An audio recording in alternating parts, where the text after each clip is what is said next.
Hello, this is Larry. I wanted to give a quick update on my trailer I purchased. So this is Monday. On Saturday, I purchased a Quality Trailers. They're midline general duty. They have an economy, they have a general duty, and they have a pro. So where I bought, you see the orange letters. So red letters means pro, orange letters means general duty, and the white means the economy. So this is the general duty, which means that I don't have the tube top rail. I have the angle iron top rail. So after buying this, I brought it home. I added the wood sides that you see. I haven't drilled my holes and tied those two ends in right there. I did do that on here on this side. Um, I did a cedar Olympic stain, cedar colored stain and water repellent, UV repellent coating on the wood. I did both the bottom wood and the sides that I added. So I did add the sides. I just cut 2x4s. I ripped about an 1/8 inch off of the studs. These are pressure treated studs, pressure treated plywood. Ripped about a 1/4 inch off so they'd fit up through the pockets easily. And then I ran 3 screws through the plywood into the studs to pull them tight. I also added 19 D-rings. So as you see here, there's 1, 2, 3, 4, 5, 6, 7, 8. So there's 8 plus the other side, 8, that's 16, 17, 18, 19 across the front. Okay, so these are from Rural King. These are bolt on, but rather than bolting on, I MIG welded them, and that's fine. An inch of MIG weld with the ES70 wire, 70,000 pound brake. So there's 1, 2, 3, 4, 5, 6, about 6 inches of weld on each one, plus the bolt holes in the center. I welded solid, both of the bolt holes. You could probably pick any one of these D-rings, pick the trailer up with an excavator and swing it around in the air, and I doubt you're going to break that off. I bought the spare tire, as you can see there. There's the natural color of the wood that I bought versus the stain that I used, the Olympic cedar, the cedar color. So you see the cedar color versus the non-stained color. Big difference. Also, back here, I did the load support that you see right there. Those flip down, fold up real easy.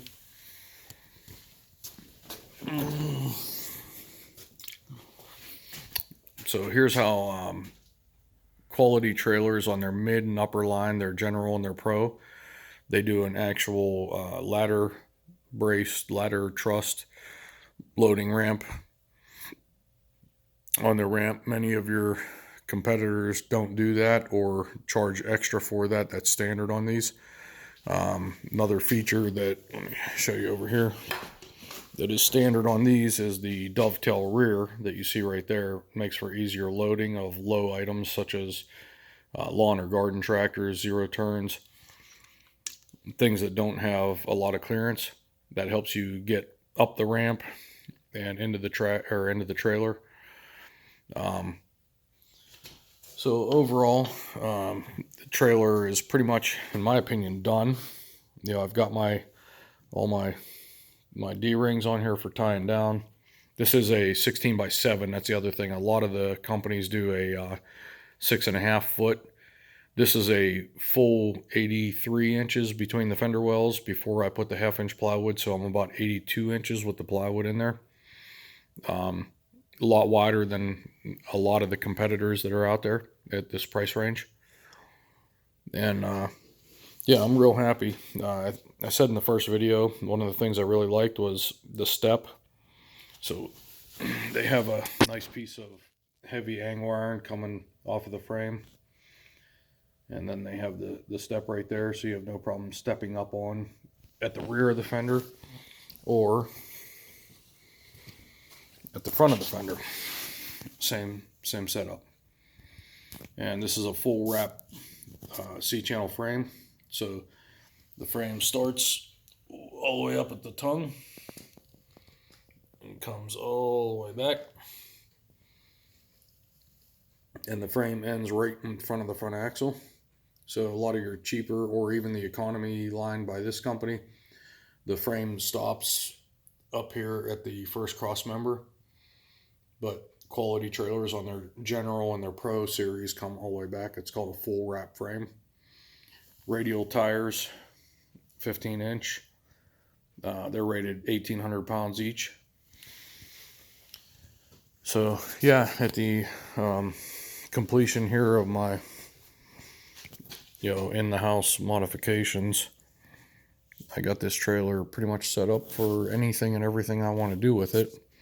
And the way these trailers are spec'd out, they're it's a 7,000 GVW with a 1,000-pound tongue load. You're allowed 6,000 pound in the trailer, and that gives you plenty of capacity. I mean, you technically could put a JK Wrangler 2-door on here, which is around 4,500 to 5,000 depending on how you have it armored up. You'll fit between the sides, you'll fit the length easily, and you'll have almost 1,000 pounds of headway between the maximum load and what you're carrying. So you could use it as a car hauler for your Wrangler if you wanted to. Yeah, I'm real happy. I think the trailer turned out exactly the way I wanted it to be, and I expect this trailer to last me many years. Actually I'm thinking this will last the rest of my life. I'm almost 50 years old. So if this lasts 20 to 30 years, and I don't see why it wouldn't if I keep up on it, doing my maintenance and keeping paint on it, I don't see any problem getting 20 to 30 years out of this, take me to end of life. And that was my goal here. So $3,100 out the door with tax and license plate and all the crap. I think it was $2,700 or so pre-tax. I spent let's see, the weather treated plywood was 45 bucks a sheet. Studs were around 12 bucks each for 3. Stain, I think it was 25 bucks at Home Depot. The D-rings from Rural King were 5,000 pound bolt-on D-rings were $7.99 a piece. I bought 19 of those. So I don't know, let's say I have a few $100 additional into it, so I'm about $3,500 into it. That includes the spare tire, that includes the jacks that I added on the rear. The only thing I want to do from here, once the weather breaks and the northern winter is over, I'm going to go ahead and remove the tongue jack from here. I'm going to add a cross member back here and move this jack from here back to here. Then I'm going to put a toolbox into here. I'm going to weld a plate off of this top rail and brace that plate down to the frame. And I'm going to mount a winch off of that and have a winch so that I could pull a broken Jeep or a car or whatever, demo cars, up onto the trailer with a winch. So I'll put a winch and a battery box in here. I may do a toolbox up here behind the cross member. I haven't decided yet. I'll probably build my own. I can buy a piano hinge style hinge locally easily. I'm going to take and put the abrasive, like sandpaper style adhesive back tape on these step areas here. I'll do the same on the top of the fenders and on this top rail right in here, so that you could step onto the fender, step onto the top rail, and you'll have that gritty traction surface to mount stuff there. So there you go. That's my trailer. I'm real happy with my purchase. So if you're looking for a trailer, consider Quality Trailers out of Salem, Ohio. They're a good deal. They're a good trailer, well built. Thank you.